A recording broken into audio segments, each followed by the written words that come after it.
이번 주에 이제 양당 대표들은 수도권 표심 공략에 나섰습니다. 한동훈 위원장 같은 경우에는 이제 수원에 가서 목소리를 높였고, 이재명 대표는 김건희 여사의 특혜 의혹이 불거졌던 양평을 다시 찾았습니다. 그러니까 이른바 뭐 정권 심판 벨트를 구축하려는 움직임 아니냐라는 평가가 나오던데요. 근데 이제 윤재욱 국민의힘 대표를 비롯한 이제 여당에서는 좀 폄하하더라고요. 양평 이거 다 끝난 얘기다. 심지어 유통기한 지난 음식으로 장사하는 것과 마찬가지다. 이런 비판까지 나오고 있는데, 우리 패널들은 어떻게 보세요? 이거 다시 불거질 수 있는 의혹이에요? 아니면 끝난 거예요? 아니, 국민들은 여기에 대해서 지금 말을 못할 뿐이지 부글부글 끓는 거예요. 그러니까 정권 심판의 어떤 이 물밑에 이런 모든 것들이 요소가 있는 겁니다. 양평고속도로, 최상병 순직 사건에 대한, 이태원 참사에 대한 이런 진상규명들, 김건희 여사의 디올백, 주가 조작 사건 수사 안 하는 것들, 이런 것들이 결국에는 정권 심판을 해야겠다는 모든 요인들이에요. 근데 무슨 유통기한이 지났습니까? 정권 심판이 유통기한이 지납니까? 그러니까 본인들은 부인하고 싶은 거예요. 저는 이런 측면에 있어서는 한동훈 비대위원장은 지금 결국에는 이재명 대표의 사법 리스크와 다시 김혜경 씨에 대한 어떤 여러 가지의 사안들 다시 끌어내려는 그런 움직임을 보이고 있거든요. 그래서 제가 말했듯이 비호감 선거를 치르려고 하는 거예요.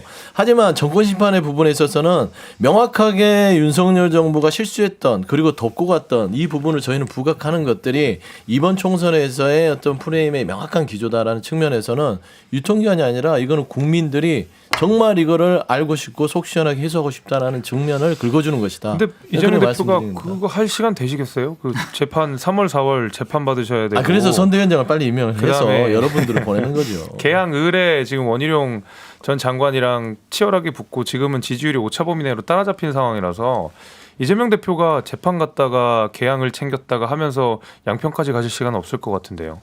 방금 전에 김재섭 위원장이 말씀하신 여론조사는 뉴스원이 한국갤럽에 의뢰해 지난 7일 인천 계양구를 선거구에 거주하는 유권자들을 대상으로 실시한 여론조사고요. 이재명 대표 45%, 원희룡 전 장관 41%로 오차범위 내 접전입니다. 그러니까 양평 고속도로가 이슈는 될 거예요. 자세한 사항은 중앙선거 여론조사 심의위원회를 참조하시면 됩니다. 이제 제가 그런 거 안 해도 되는군요.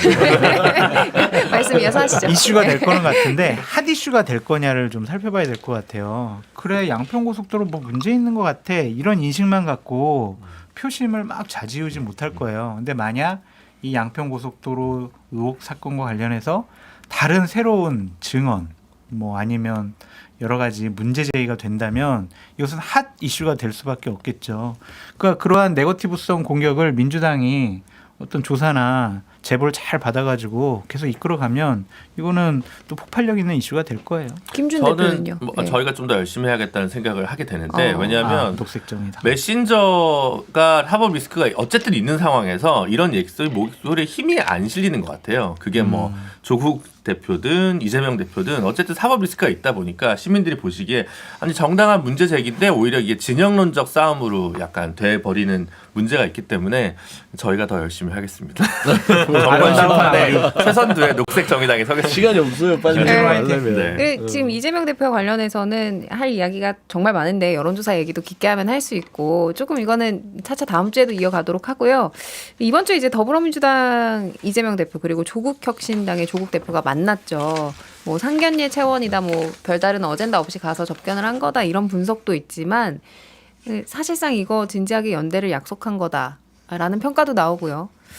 뭐 어떤 언론에서는 이재명 대표가 원론적인 답변만 하고 거리를 뒀다, 이런 분석도 나오던데.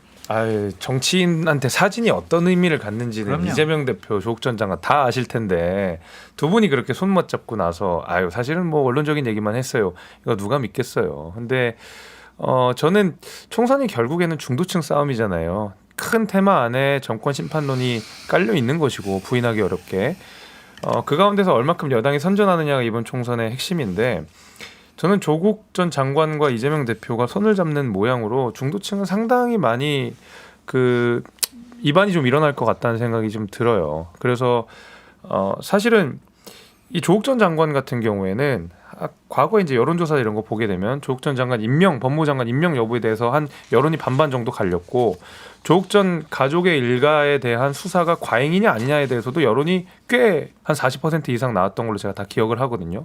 근데 조국 신당 자체에 대해서는 15%로 뚝 떨어져요. 물론 그거 자체도 굉장히 높은 거지만 그러면은 과거에도 조국이라는 사람이 가지는 어떤 정치적 여정에서 연민을 느끼는 사람들은 있었어도 이 사람이 나와서 정치를 한다는 데에서는 또 반대하는 국민들이 많다는 얘기거든요. 지지율만 산술적으로 보게 되면.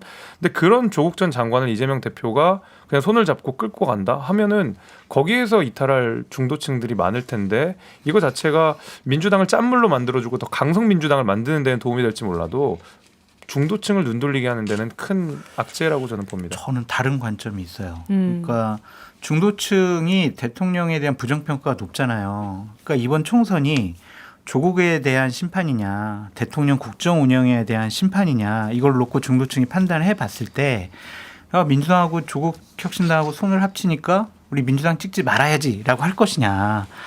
아니 지금 국민의힘이 이기면은 대통령의 일방적인 국정 운영이 계속 더 강화될 것 같아. 이건 문제 같아. 좀 견제해야 돼. 심판해야 돼. 이 움직임이 강할 거냐. 저는 후자라고 보거든요.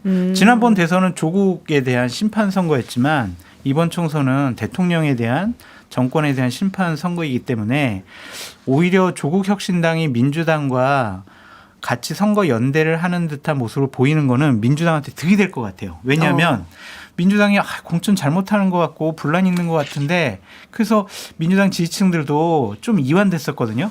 근데 조국 혁신당이 나오면서 막 뭐 정권 심판하자, 검찰 독재 정권 심판하자 이러니까 사람들한테 막 흥분시키는 거예요. 맞아. 우리 정권 심판해야지. 이렇게 지지층을 뭉치게 하는 계기가 될 것 같아가지고 저는 오히려 민주당의 득표율과 지지율을 끌어올리는데 도움이 될 것 같다는 생각이 들더라고요. 짧게 하나만 보태면 그럼에도 중도층은 못 잡을 거라고 보고 한 가지 조국 전 장관과 이재명 대표가 손을 잡으면서 조국 전 장관한테 호재가 되는 건 있는 것 같아요. 왜냐하면 조국 전 장관은 맞아요. 국민들한테 되게 뭔가 위선자 내지는 뭐 유죄 판결을 받은 사람 이렇게 돼 있었는데 이재명 대표랑 같이 서 있는 순간 나름 괜찮은 사람으로 보이는 효과가 있다는 거죠. 그래요? 왜 전력가기를 해? 저 그런 효과가 있다고 봅니다. 그거는 저 아니, 잠시만요. 누가 괜찮은 사람 잠시만요. 보인다는 거야? 조금 전에 김재섭 전 위원장이 말씀하신 조국 혁신당이 15% 지지율 나왔다. 이건 한국갤럽이 지난 5일부터 7일 자체 조사한 것으로 전화 면접 조사였고요. 자세한 사항은 중앙선거 여론조사 12위원회 홈페이지 참고하시면 됩니다. 이 정확한 문항은 비례정당 투표 의향을 물었을 때 이제 나온 응답 조국 혁신당 15%였고요. 녹색정의당은 힘듭니다. 2%가 나왔네요. 네. 네.